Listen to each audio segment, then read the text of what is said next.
Maliit ako pa. Oh, bakit ako alam ko? Maliit ako pa yan. Maliit ka ba yun? Naalala mo yung kwento na yan, Nina? Oo. Yan yung delikado, yung babae na yun, Nina, di ba?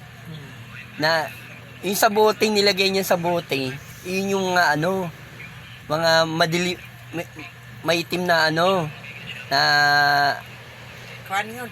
oo, Eh, yung kwento na yun. gayuma yun. Tsaka yung din, marami pa dun eh. Yung na yun. Kuhan, yung makapatay sa tao. Oo, yun. Yung ba, mabuti pa kung gayuma kahit walang problema. Hindi gayuma yung makapatay sa tao yun. Yung, Initapon niya oo. na nakita niya doon sa bahay nila. Balik. Naalala mo yun? Oo. Oo, naalala ni Nino. Naalala ko. Bata pa siya. Bata ko pa yun.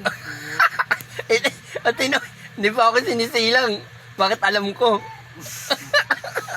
Oh, initapon niya. Oo. Initapon na doon sa bahay na nakita niya. Uy, nakita niya doon sa papagaw nila. Magkakagi siya nina, no? Hindi siya makapasok-pasok sa sa mukha. Kasi Hindi siya- makapatay yun. Oo. Mabuti pa kung gayuma, walang problema doon. Kasi hindi gayuma, makapatay sa tao yun.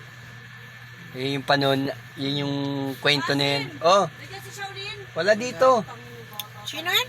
Saan pumunta sila eh? Gabing-gabi na. Sino? Shaolin. Nandito kang ina. Ah?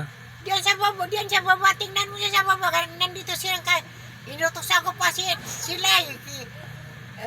Para pabili ako sa luya. Yan, tingnan mo lang sa baba.